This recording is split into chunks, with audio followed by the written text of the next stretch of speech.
para ulama, mengumpulkan perkataan-perkataan para aulia yang membicarakan tentang mahabbatullah, kecintaan kepada Allah Subhanahu wa ta'ala.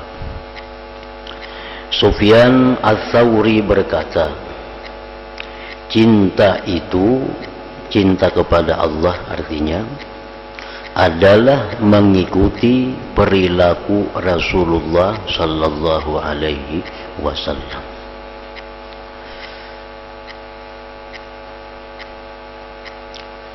Cinta kepada Allah itu adalah mengikuti perilaku Rasulullah sallallahu alaihi wasallam. Allah berfirman, "Qul in kuntum tuhibbunallah fattabi'uni." Katakan wahai Rasul kepada umat, jika kalian itu cinta kepada Allah, fattabi'uni, maka ikutlah kalian kepadaku.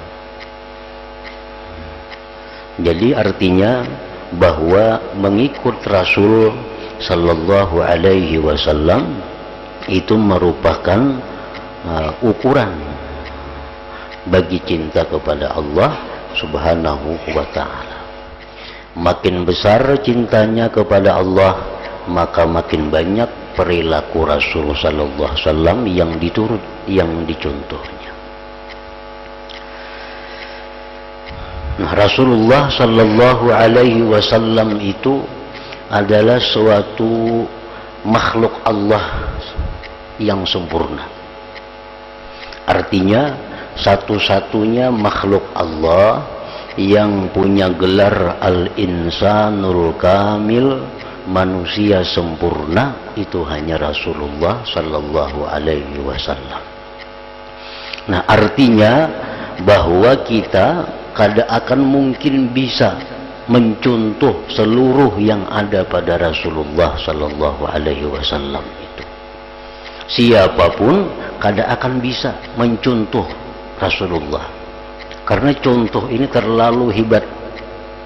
Nah, contoh ini terlalu mantap, contoh ini sangat sempurna, dan itu hanya dimiliki satu-satunya oleh Rasulullah sallallahu alaihi wasallam.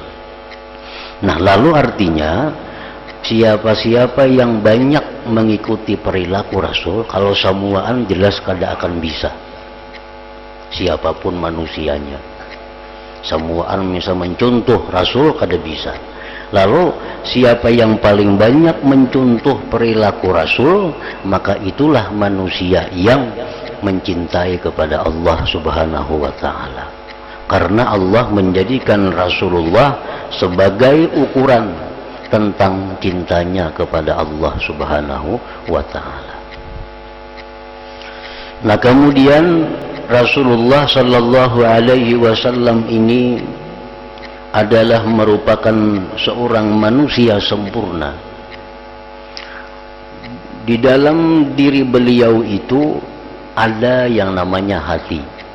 Hati itu disebut hatinya Rasulullah sallallahu alaihi wasallam. Di dalam diri beliau itu ada pendengaran, ada penglihatan, ada perkataan. Nah, jadi kita yang paling utama untuk mencontoh Rasulullah itu adalah mencontoh tentang hati beliau. Nah, bila kita mencontoh hatinya Rasulullah, itu lebih utama daripada kita mencontoh tutur kata Rasulullah. Kita mencontoh hati Rasulullah itu lebih utama daripada mencontoh penglihatan pendengaran Rasulullah. Kita mencontoh hati Rasulullah itu lebih utama dari kita mencontoh makan minum tidurnya Rasulullah. Nah, jadi ada urutan-urutan prioritas yang mana yang utama kita contoh dari Rasulullah. Ada yang sifatnya zati, zat, ada yang sifatnya sifat, ada yang sifatnya itu adalah aridi, artinya di luar daripada zat dan sifat. Nah, mencontoh Rasulullah sallallahu alaihi wasallam itu dari segi zat, contoh hati beliau. Nah, bila kita mencontoh hati agar hati kita ini bisa mendekati dengan hatinya Rasulullah, maka ini orang tentu lebih utama dari orang yang hanya bisa mengikuti tutur kata Rasulullah. Nah, apa yang utama di dalam hati Rasulullah itu yang dicontoh? Pertama, ma'rifatuhu billah, ma'rifatnya Nabi kepada Allah. Nah, ma'rifatnya Nabi kita kepada Allah itu kada ada seorang pun yang sama dengan beliau tingkatan ma'rifatnya. Nah, jadi kita berusaha mencontoh ma'rifatnya Nabi itu kepada Allah bagaimana? Karena ma'rifat ini urusan hati. Urusan hati. Nah, kita contoh dulu ma'rifatnya Rasulullah. Apalagi yang ada dalam hati Rasulullah yang mesti kita contoh. Nah, bagaimana hati beliau itu terhadap makhluk Allah. Nah, hati beliau kepada Allah sudah luar biasa. Nah, itu kita contoh kayak apa hati Rasulullah lawan Allah. Kayak apa lagi hati Rasulullah dengan makhluk Allah. Nah, itu yang prioritas, yang utama, yang pertama yang kita contoh dari sekian banyak perilaku terpuji Rasulullah sallallahu alaihi wasallam. Nah, dari hati beliau yang begitu bersih, hati beliau yang begitu sempurna, lalu timbullah akhlak-akhlak beliau yang sempurna. Karena akhlak baik itu bersumber daripada hati yang baik. Menjadi fi'il Rasulullah, fi'il perbuatan sidin, kayak sidin guring, kayak sidin makan, kayak sidin minum, kayak sidin duduk. Nah, itu disuruh juga kita mencontoh, namun itu sesudah mencontoh hati beliau. Nah, karena lagi disuruh pulang kita mencontoh yang luaran daripada Rasulullah. Yang luaran itu macam apa? Macam cara berpakaian sidin kayak apa. Nah, ini yang nomor 3-nya dari segi prioritas. Jadi kalau kita hendak mencontoh Rasulullah, mencontoh hati beliau, mencontoh af'al beliau, mencontoh apa yang di luar dari beliau, yang utama kita contoh adalah hati beliau. Karena itu sifatnya zati, zat beliau. Nah, jadi Allah berfirman, in kuntum tuhibbunallah fattabi'uni. Jika kalian itu cinta kepada Allah, maka ikutilah kepadaku. Ikutilah aku, jar Nabi. Nah, apa yang diikuti? Pertama, hati beliau. Nah, hati beliau. Yang kedua, apalagi? Hanyar fi'il perbuatan beliau. Yang ketiga apa? Hanyar perilaku luar dari zat, dari fi'il beliau itu seperti berpakaian dan sebagainya. Nah, karena itu firman Allah demikian, lalu Imam Sufyan Tsauri berkata, cinta kepada Allah itu adalah mengikuti perilaku Rasulullah sallallahu alaihi wasallam. Orang misalnya, nah, berpakaian persis mencontoh pakaian Rasulullah. Orang yang gaya hidupnya persis seperti gaya hidup Rasulullah. Orang yang makan guringnya, minumnya kayak Rasulullah. Tapi orang ini hatinya kada kayak Rasulullah. Hatinya kada kayak Rasulullah. Hatinya ada dendam, hatinya ada dengki, hatinya ada ria. Dibandingkan dengan orang yang hatinya macam hati Rasulullah, tapi akhlak zahirnya kada sama dengan Rasulullah, pakaiannya, cara hidupnya, tapi hatinya sama, maka orang yang hatinya sama ini lebih tinggi, lebih unggul di sisi Allah dari orang yang menyamai Rasulullah dari hal-hal yang zahir tadi. Macam Abu Bakar Siddiq. Nah, kan disebutkan dulu Abu Bakar. Abu Bakar ini beliau menyamai Rasulullah di pintang mana? Di pintang hati beliau. Di pintang hati beliau.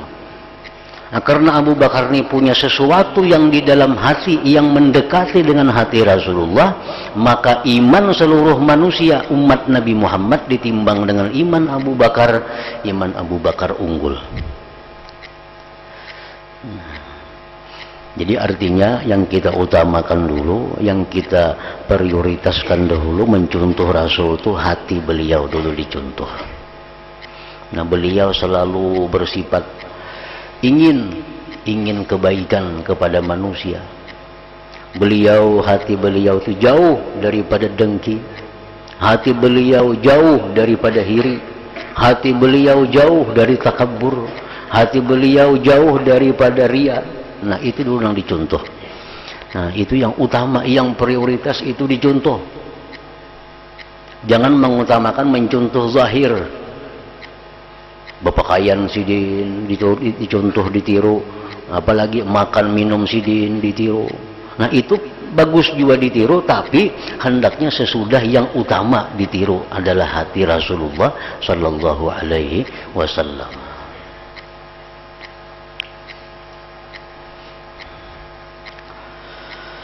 Yang lain berkata, lain daripada Imam Sufyan Tsauri, cinta kepada Allah itu adalah terus-menerusnya zikir, ingat.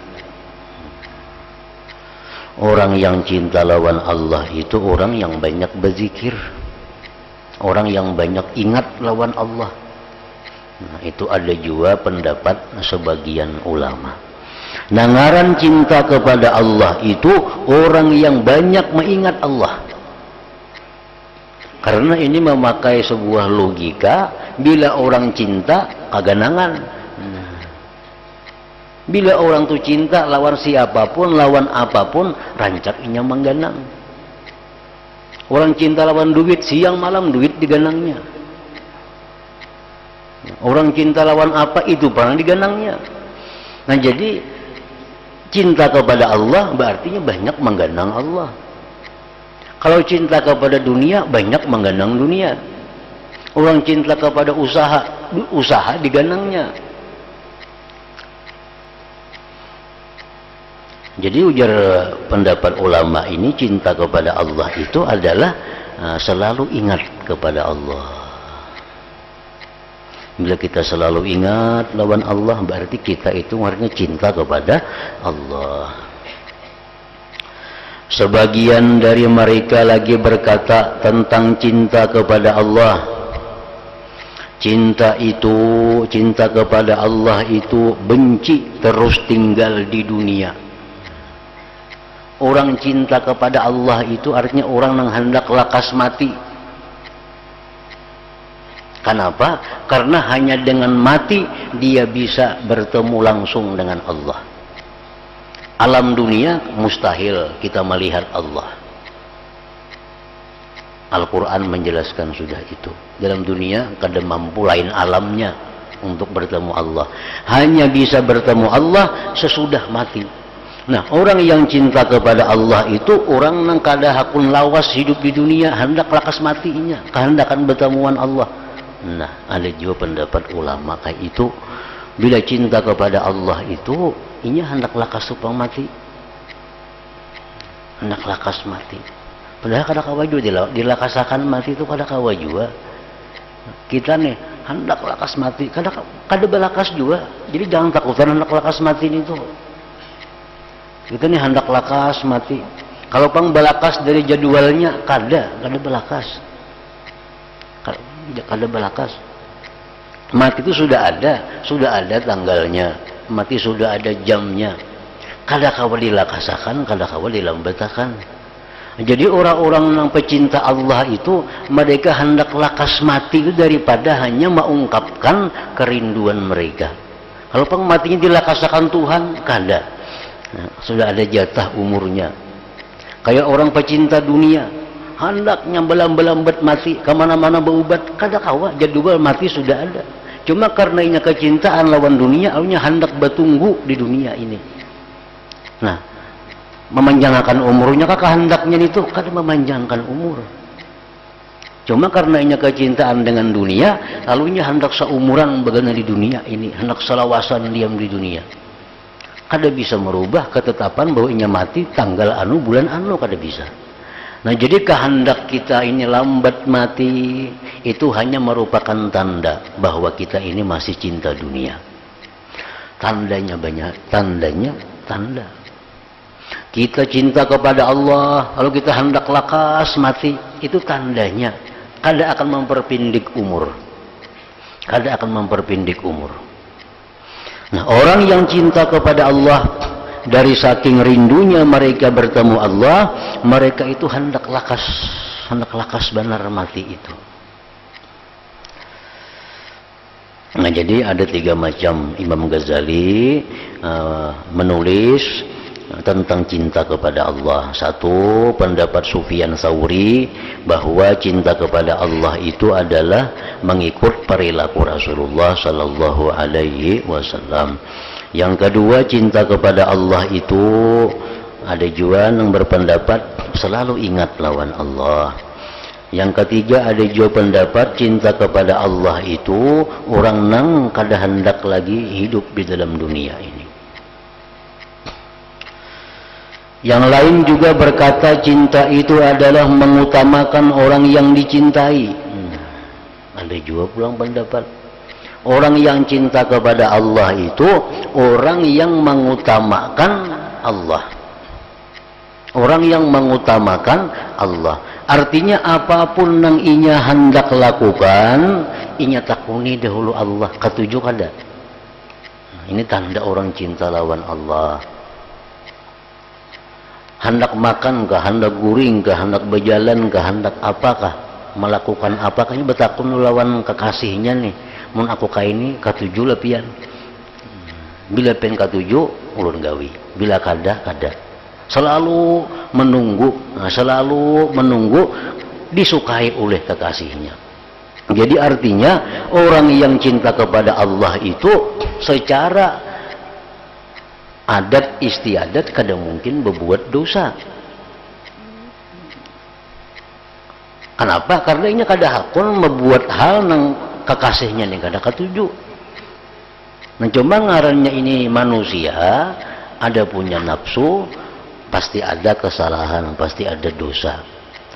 Nah, itu jadi bedanya orang-orang yang macam ini lawan orang awam.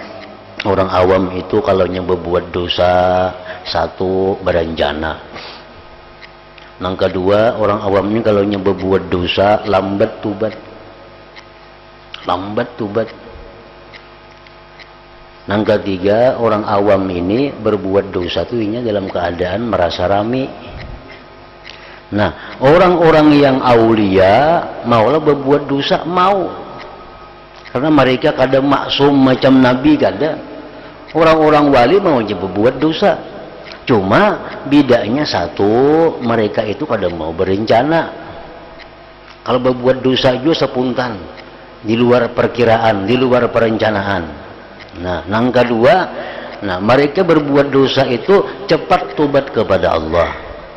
Yang ketiga, mereka sesudah berbuat dosa itu sedih, menangis dan menderita. Nah, itu perbedaannya.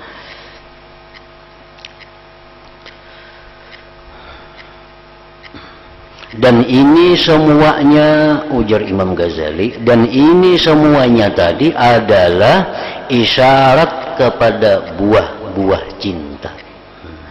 Itu buah cinta, ngarannya samaratul mahabbah, buah cinta. Buah cinta artinya, buah cinta itu maksudnya bila orang cinta itu mengikut Rasulullah. Bila orang cinta itu banyak ingat lawan Tuhan. Bila orang cinta itu mengutamakan yang dicintainya. Bila orang cinta itu hendak lakas mati. Nah, itu ujar Imam Ghazali buah cinta, bukan arti cinta. Bukan arti cinta.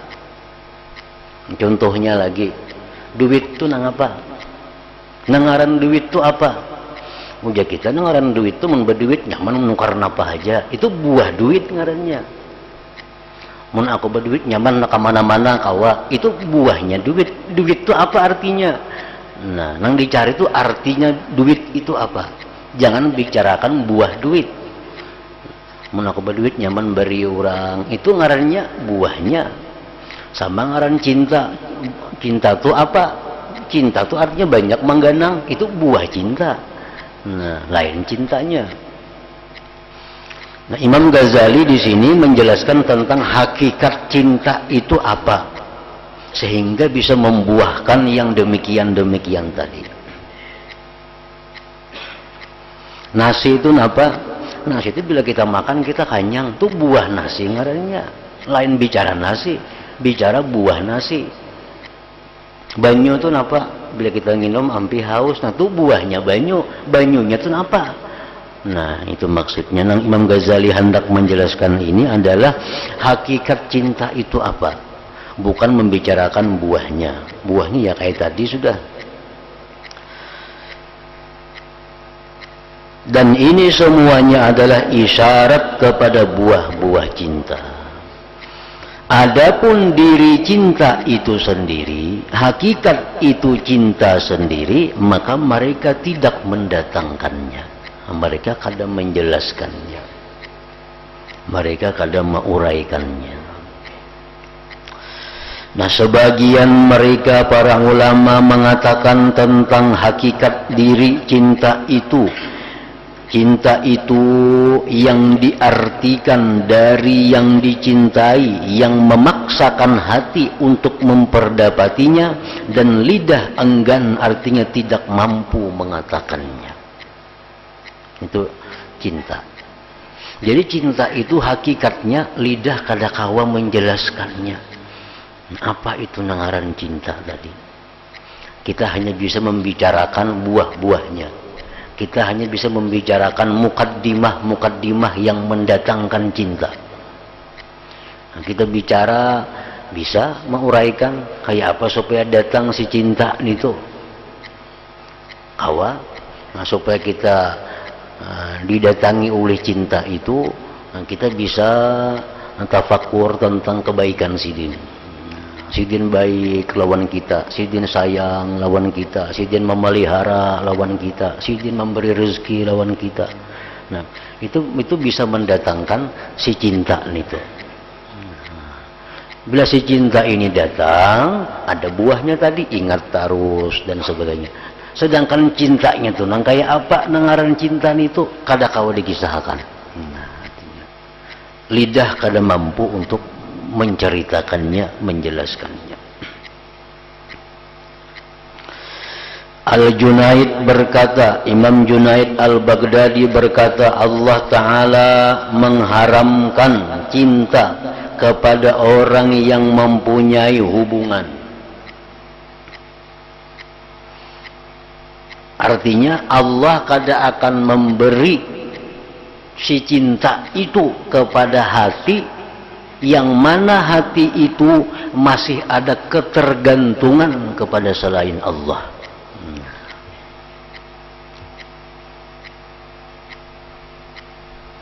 Allah kada akan meluntarkan mahabbah itu, cinta itu ke dalam hati manusia yang manusia itu masih ada ketergantungan kepada selain Allah.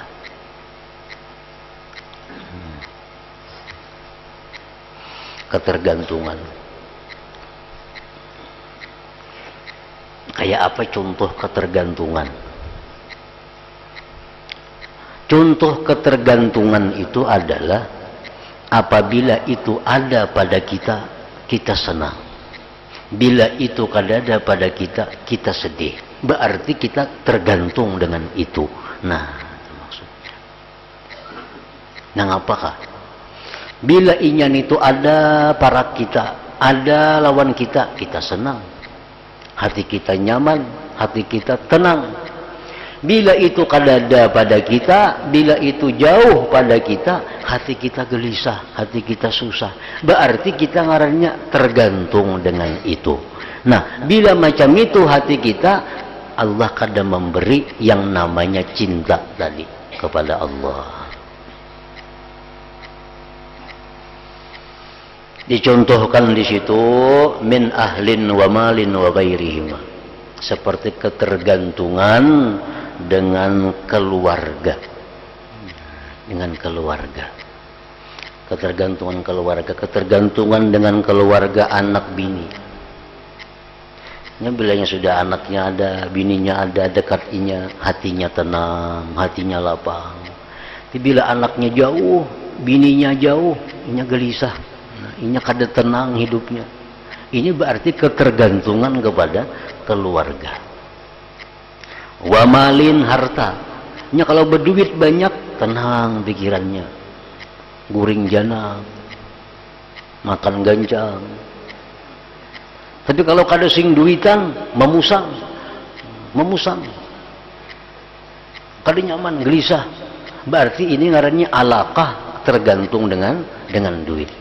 Nah, bila hati kita nang macam itu, Allah kada mau memberi mahabbah tadi. Haramallah, Allah mengharamkan cinta kepada Allah kepada orang yang mempunyai ketergantungan kepada selain Allah Subhanahu wa ta'ala.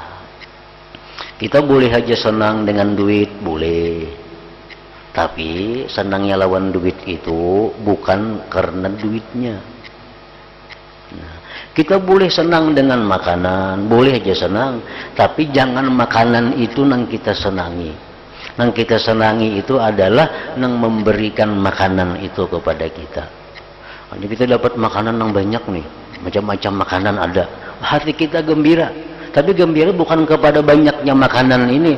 Hati kita gembira berarti Allah memperhatikan aku nih. Nah, berarti Allah ini menyayangi aku nih. Berarti Allah ini mengabulkan hajatku. Nah, itu yang aku gembira, bukan makanannya ini. Itu kada apa-apa macam itu. Datang rezeki, datang duit. Nah, kita gembira. Tapi gembira bukan duit yang bapak-pak itu kada. Gembiranya artinya Allah ini perlu, Allah ini tahu kebutuhanku, itu yang aku gembira.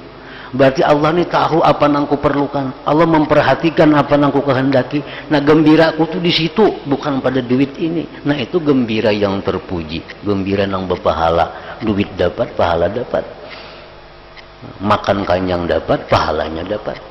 Nah, tapi kalau gembira kita kepada makanan, gembira kita kepada duit, nah lupa kepada Allah, nah ini maksudnya yang ketergantungan tadi. Nah, bilakah itu kada mau Allah memberikan mahabbah tadi.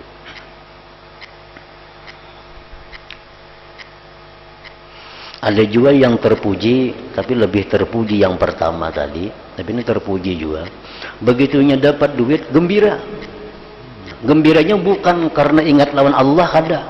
Begitu tak dapat duit, nah aku kau memberi si pulan, aku kau menyumbang si pulan, aku kau naik haji, aku kau berumrah, aku kau mulah masjid. Itu nang gembiranya inya. Ini terpuji juga. Tapi kalah terpujinya daripada nang pertama tadi.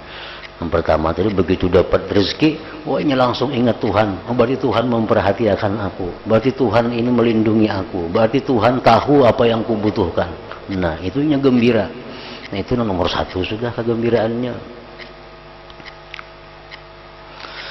Allah Ta'ala mengharamkan cinta kepada orang yang mempunyai hubungan, artinya alaqah, ketergantungan, baik harta, baik kedudukan, baik keluarga, dan lain-lainnya.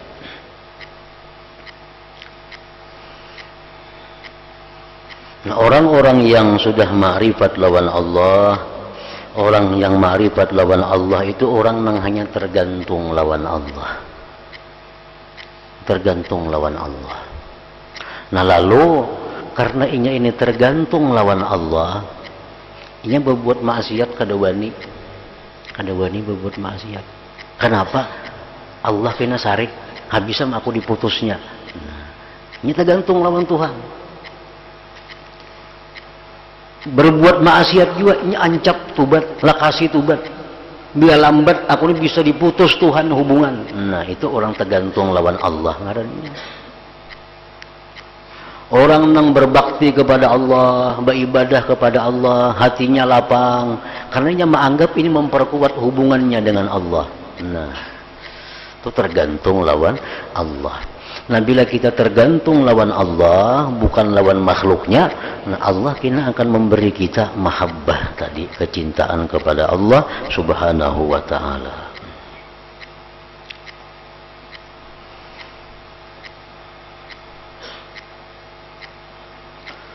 Dan ia Junaid mengatakan setiap cinta yang ada imbalannya, maka apabila imbalan itu habis, niscaya habislah cintanya. Ini cinta yang sangat rendah. Ini cinta yang sangat rendah. Dia mencintai Allah itu semata-mata karena kebaikan Allah. Ini cinta yang sangat rendah, walaupun cinta juga cuma rendah kedudukannya, martabatnya, pahalanya kurang. Nah, ini cinta lawan Allah itu karenanya melihat Allah itu menghidupkan dia, melihat Allah itu memberi rezekinya, melihat Allah itu melindunginya. Semua nang kebaikan Allah aja dilihatnya, lalu ini jatuh cinta kepada Allah. Nah, ini cinta ini baik, berpahala, tapi ini rintan, mudah luntur. Karena bila Allah mendatangkan bala, nah, Allah kadang mengabulkan doanya, Allah buat dia susah, ini bisa luntur cintanya, bisa lupa lawan Allah jadinya. Tapi kalau orang itu cinta kepada Allah karena Allah, bukan karena kebaikannya, nah apapun yang diberikan Allah kepadanya, kadang merubah cintanya kepada Allah. Macam manusia juga. Nah, kalau orang tuh cinta lawan seseorang karena kebaikan orang itu, karena bila orang tuh kada baik lagi, nya kada cinta lagi. Bila orang tuh kada baik lagi, kada cinta lagi. Bila orang tuh kada menguntungkan lagi lawan inya, dibuangnya. Cinta ya lawan kita, selama kita masih menguntungkan dianggapnya. Kita mendatangkan rezeki lawan inya, kita mendatangkan ketenangan lawan inya, kita mendatangkan manfaat lawan inya. Inya cinta lawan kita karena kecintaan itu. Begitu kita sudah kada berguna lagi, begitu kita sudah kada bisa mendatangkan manfaat kepada inya, bahkan kita bisa merugikan inya, tinggalkannya kita. Tinggalkannya dah. Itu cinta cuma membawa kepada yang demikian tadi.